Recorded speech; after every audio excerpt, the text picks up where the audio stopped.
Good afternoon, everyone, and welcome back to Virtual Storytime from your very own Newark Public Library.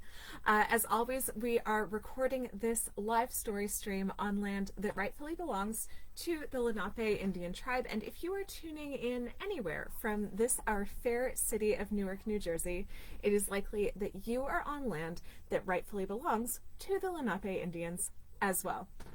I am proud to be your host, Mix Alley. That is Mix, just like Mixing Bowl, not to be confused with Ms., Miss, Mr., or Mrs., because, as you can see for yourselves very well, I'm not a boy. I'm not a girl either. I'm a unicorn. And so is my steadfast storytelling companion. Please put your hands together for the one, the only. It's Jonathan Van Unicorn! Hello! Oh, it's so good to see all of you again. Welcome, welcome, welcome. And Mix Alley. Yes, Jonathan. Happy Gay Pride Month to you. Jonathan, this morning I said Happy Gay Pride Month to you, and you didn't know what it meant, but here you are now, saying it right back to me. Yes, I learned a lot about Pride Month this morning. Jonathan, can you tell everyone what you learned?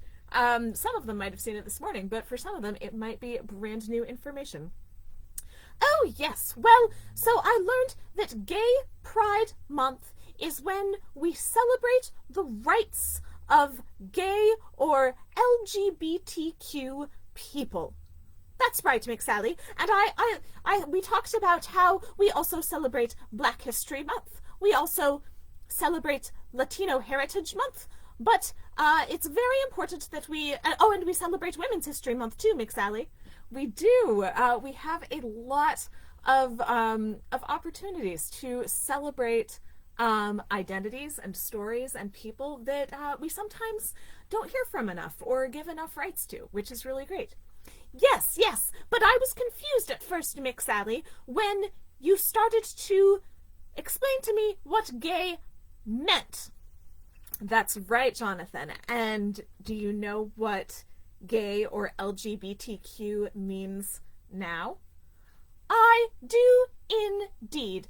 The way that you explained it to me, McSally, is that a lot of the time there's people who are girls or women.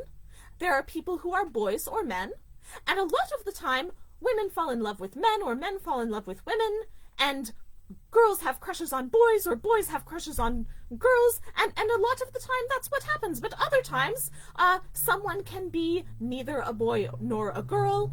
A lot of people can assume that someone is a boy or a girl when really they're something different.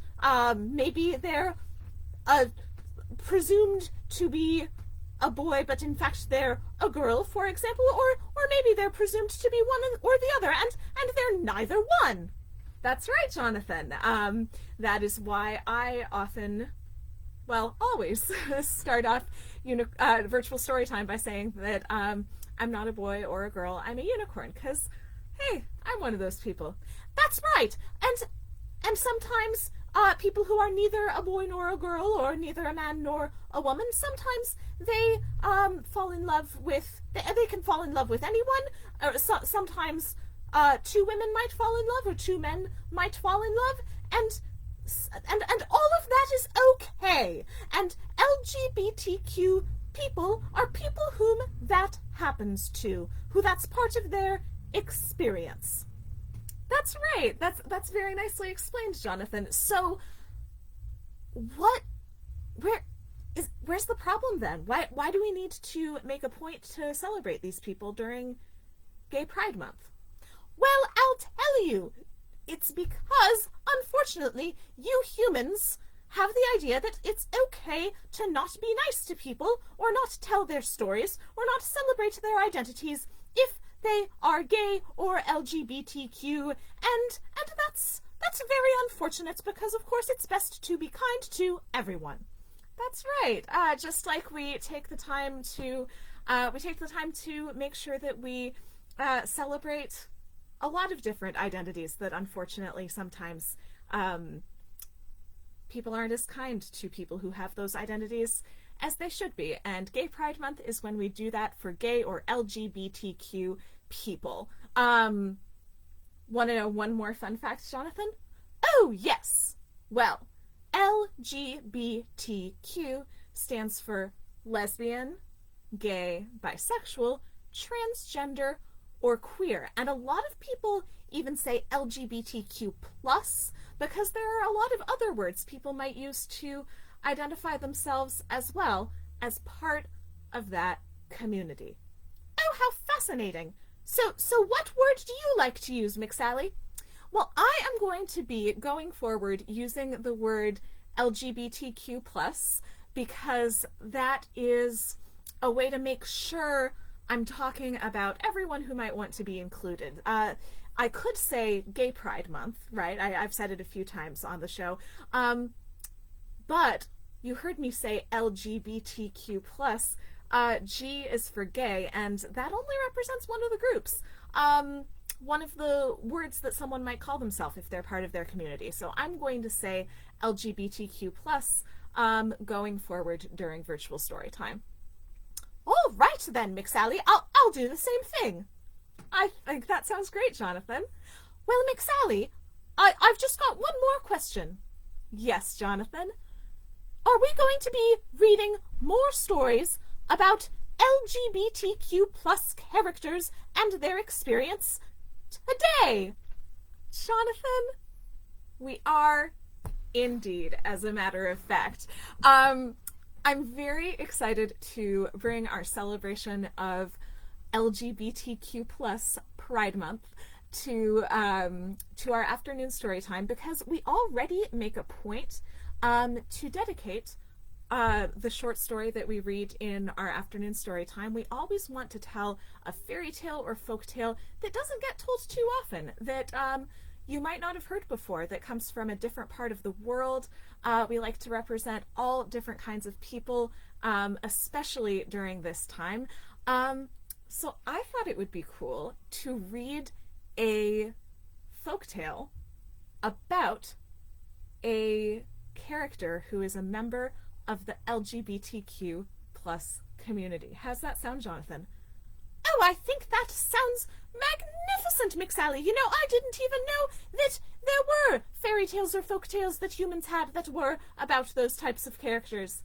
Yeah, Jonathan, a lot of people don't, but in fact there are many from all over the world because there have always been people who were part of the LGBTQ plus community, even if that might not have been the word they used for it back in the day. So today we are going to be reading the story of Mau Lisa, which is a West African creation story. Oh my, I'm very excited about this, McSally. I'm so glad. I am too. Jonathan, are you ready to get cozy and listen? I believe I am, McSally. Excellent. All right. Well, I'm so excited to share this story with you. I learned it pretty recently. Here is a picture to start us off of Mau Lisa. Mau Lisa is a West African god, and if you look at them, you'll see that they have two faces. One looks like what we usually think of as a woman's face, and the other one looks like what we usually think of as a man's face. Let me see if the lighting on this is better if I turn this light off. There, okay. It doesn't make my face look as good, but it makes the book look way better, and that is more important at the moment. All right, so this was that Mau Lisa was a god who was worshipped in West Africa many, many centuries ago. And Lisa, sometimes they're two separate people. Lisa represents the moon, and Mau represents the sun. Have you ever heard of an eclipse? An eclipse is when the sun and the moon cross paths in the sky, so that for a little while the moon covers up the sun and makes it look as if the two have become one. And the way that the people of West Africa used to explain that was they imagined that the sun and the moon were twins. And when the sun and the moon came together in a solar eclipse, they were one person. And since Lisa is a woman and Mawu is a man, when they came together into one, they were neither a man nor a woman. They were something else. And so we are going to read the creation story of Mawu and Lisa. You may have heard other creation stories before. You know, if you go to a Christian or a Jewish church or synagogue, you might have heard or a Muslim mosque. You may very well have heard the story of Adam and Eve, the creation story of God creating the world in 7 days. If you have heard a lot of other stories, you might have heard stories where the world is formed because a turtle carries the world on its back, or all kinds of other stories. People have been trying to explain how the world came to be in so many different ways for so many centuries. Because of scientists, we have a better idea how it really happened now, but for a long time, the way that it was explained was with stories. And so this is the story that West Africans used to explain how their world came to exist, and it was all thanks to the transgender god/goddess Mawu Lisa. So let's go ahead and read that story. Mawu Lisa, the Creators. Nana Buluku, the Great Mother, created the world.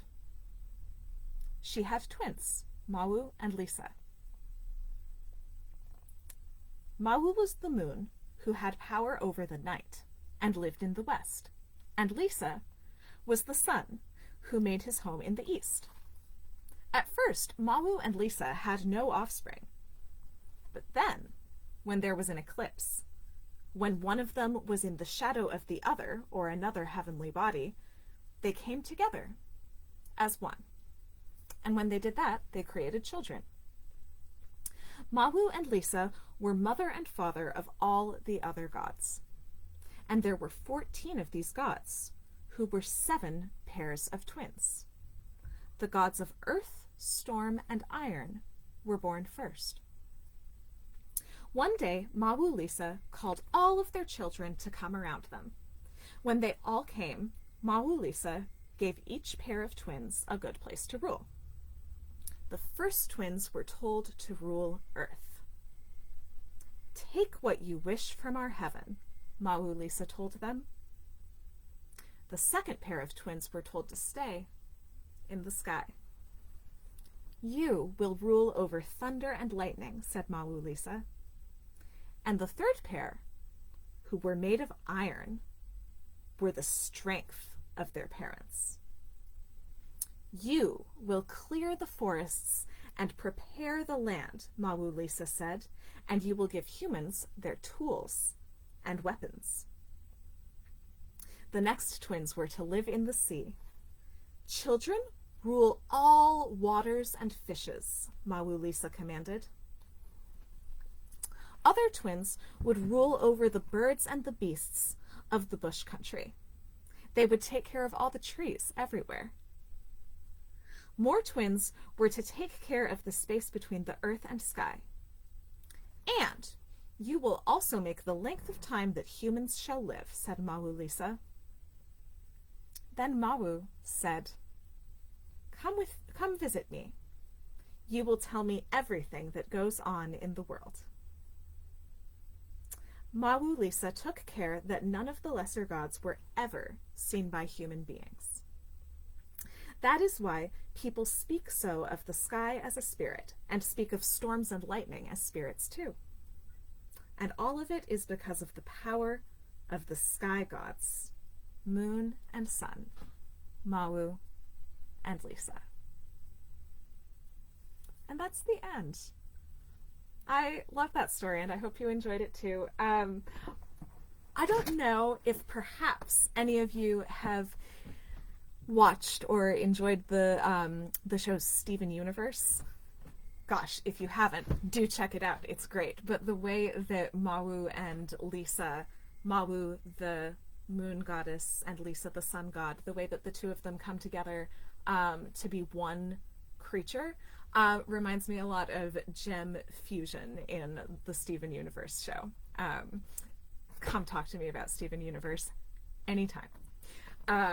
Great. So with that, it is time for us to return to our chapter book, and after that, we will break for a unicorn dance party.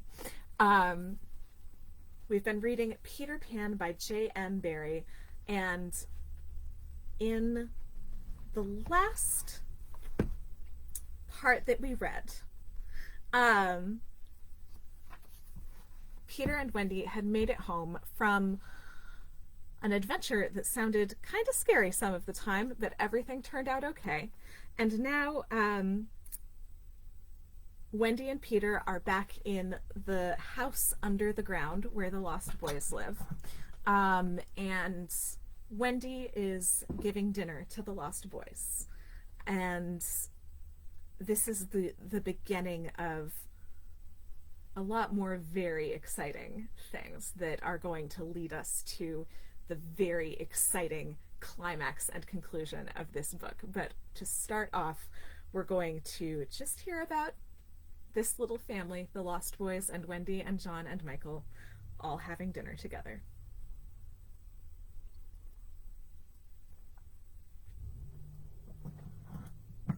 So this is Chapter 10, The Happy Home, from Peter and Wendy by J.M. Barrie.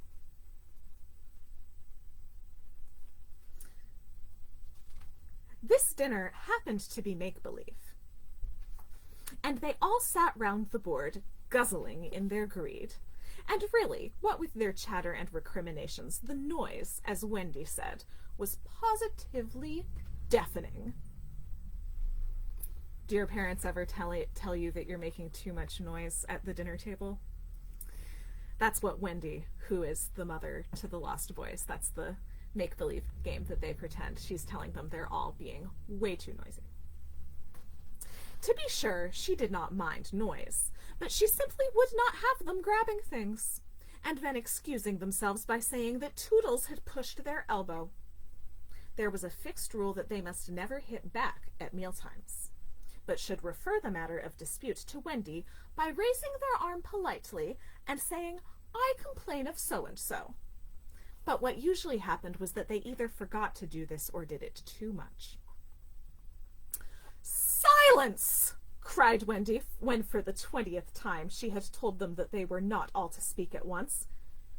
"Is your mug empty, Slightly darling?" "Not quite empty, Mummy," Slightly said, after looking into an imaginary mug.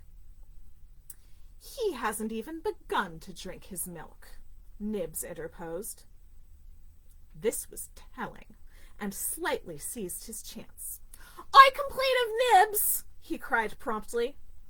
John, however, had held up his hand first. "Well, John, may I sit in Peter's chair, as he is not here?" "Sit in Father's chair, John?" Wendy was scandalized. "Certainly not." "He is not really our father," John answered. "He didn't even know how a father does till I showed him." This was grumbling. "We complain of John!" cried the twins. Toodles held up his hand. He was so much the humblest of them, indeed he was the only humble one, that Wendy was especially gentle with him. "I don't suppose," Toodles said diffidently, "that I could be father." "No, Toodles." Once Toodles began, which was not very often, he had a rather silly way of going on. "As I can't be father," he said heavily, "I don't suppose, Michael, that you would let me be baby." No, I won't, Michael rapped out. He was already in his basket. As I can't be the baby, Toodles said, getting heavier and heavier, do you think I could be a twin? No, indeed, replied the twins. It's awfully difficult to be a twin. As I can't be anything important, said Toodles, would any of you like to see me do a trick? No, they all replied. Then at last he stopped. I hadn't really any hope, he said. The hateful telling broke out again. Slightly is coughing on the table. The twins began with cheesecakes. Curly is taking both butter and honey. Nibs is speaking with his mouth full. I complain of the twins. I complain of Curly. I complain of Nibs. Oh dear, cried Wendy. I'm sure I sometimes think spinsters are to be envied. She told them to clear away and sat down to her work basket, a heavy load of stockings and every knee with a hole in it as usual. Wendy, remonstrated Michael, I'm too big for a cradle. I must have somebody in a cradle, she said almost tartly, and you are the littlest. A cradle is such a nice, homely thing to have about the house. While she sewed, they played around her, such a group of happy faces and dancing limbs lit up by that romantic fire. It had become a very familiar scene in this home under the ground, but we are looking on it for the last time. Exciting things are happening in Neverland tonight. There was a step above, and Wendy, you may be sure, was the first to recognize it. Children, I hear your father's step. He likes you to meet him at the door. And then, as so often before, the gay children dragged Peter down from his tree. As so often before, but never again. He had brought nuts for the boys as well as the correct time for Wendy. Peter, you just spoil them, you know, Wendy simpered. Oh, old lady, said Peter, hanging up his hat. It was me told him mothers are called old lady, Michael whispered to Curly. I complain of Michael, said Curly instantly. The first twin came to Peter. Father, we want to dance. Dance away, my little man, said Peter, who was in high good humor. But we want you to dance. Peter was really the best dancer of them all, but he pretended to be scandalized. Me? My old bones would rattle. And Mummy, too. What? Cried Wendy, the mother of such an armful. Dance. But on a Saturday night, slightly insinuated. It was not really Saturday night. At least it may have been, for they had long since lost count of the days. But if they ever wanted to do anything, they said that it was Saturday night. And then they did it. Of course it is Saturday night, Peter, Wendy said, relenting. People of our figure, Wendy. But it is only among our own progeny. True, true. So they were told they could dance, but they must put on their nighties first. Ah, old lady, Peter said aside to Wendy, warming himself by the fire and looking down at her as she sat turning a heel. There is nothing more pleasant of an evening for you and me when the day's toil is over than to rest by the fire with the little ones nearby. It is sweet, Peter, isn't it? Wendy said, frightfully gratified. Peter, I think Curly has your nose. Michael takes after you. Certainly, Peter did not want anything to change, but he looked at her uncomfortably. Peter, said Wendy, what is it? I was just thinking, he said, a little scared. It is only make-believe, isn't it? That I am their father? Because Peter never wants to grow up, remember, and fathers are usually grown-ups. "Oh, yes," Wendy said primly. "You see," Peter continued apologetically, "it would make me seem so old to be their real father." "But they are ours, Peter, yours and mine." "But not really, Wendy?" he asked anxiously. "Not if you don't wish it," she replied, and she distinctly heard his sigh of relief. I think that hurt Wendy's feelings a little bit. "Peter," she asked, trying to speak firmly, "what are your exact feelings for me?" "Those of a devoted son, Wendy." "I thought so," Wendy said, and went and sat by herself at the extreme end of the room. "You are so queer," Peter said, frankly puzzled, "and Tiger Lily is just the same. There is something she wants to be to me, but she says it is not my mother." "No, indeed it is not," Wendy said with frightful emphasis. "Then what is it?" "It isn't for a lady to tell." "Oh, very well," Peter said, a little nettled. "Perhaps Tinker Bell will tell me." "Oh, yes, Tinker Bell will tell you," Wendy retorted scornfully. "She is an abandoned little creature." Here Tink, who was in her bedroom, eavesdropping, squeaked out something impudent. Impudent is another word for rude. "She says she glories in being abandoned," Peter interpreted. He had a sudden idea. "Perhaps Tinker Bell wants to be my mother." "Silly!" cried Tinker Bell in a passion.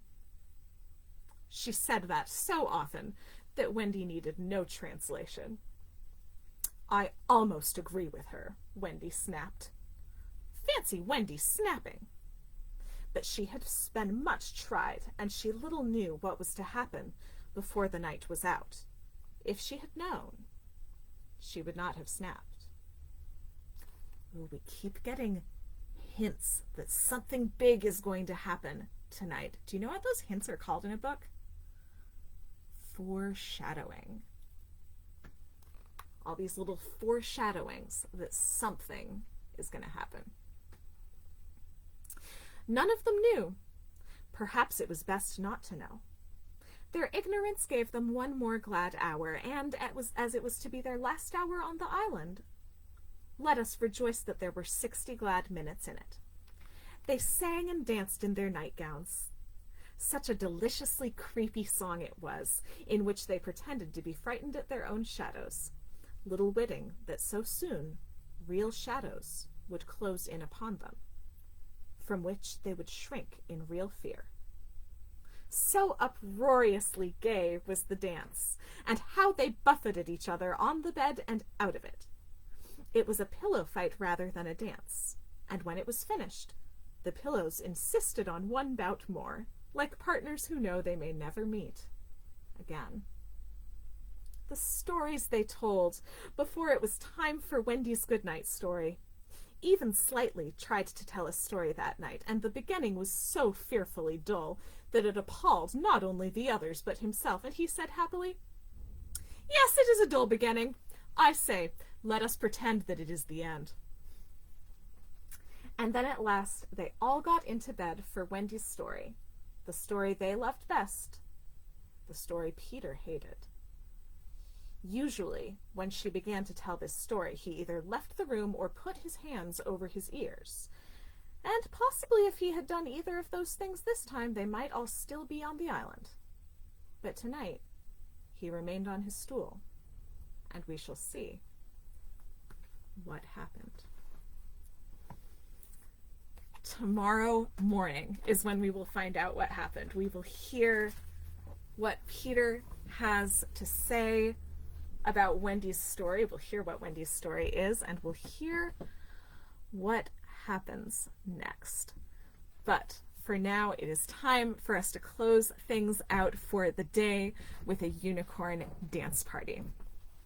Thank you so much for joining us today for virtual story time from the Newark Public Library. You can join us every Monday through Friday at 11 a.m. and again at 2 p.m.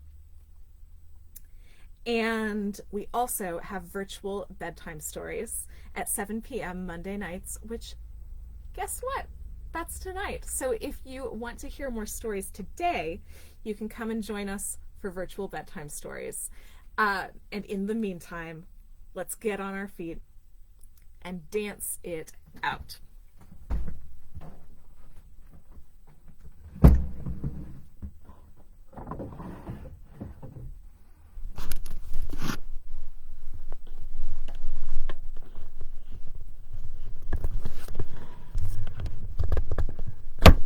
Whoops.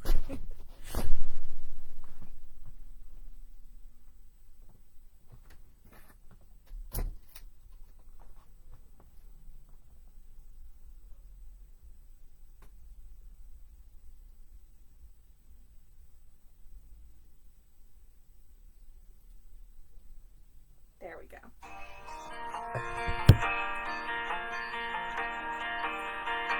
There was a castle by a waterfall with a pink and purple wall and a princess living there. She had no parents and was all alone, but she got by on her own and she liked it pretty well. 'Cause she never wore socks and she had a pet snake. She bought her a guitar and she ate a whole cake, and there wasn't anybody there to tell her what to do, so she did what she wanted to. And everybody knew the story of the princess who saved herself. The princess who saved herself. There was a dragon with a pointy tail. He was bigger than a whale and his breath was terrible. He scared the princess when he came around, tried to burn the castle down, but she caught him by his tail. Then she tied him to a tree so the dragon couldn't fly. She told him he was mean and it made the dragon cry. When he finally apologized, she offered him some tea. He accepted it graciously. Now he visits every weekend with the princess who saved herself. The princess who saved herself.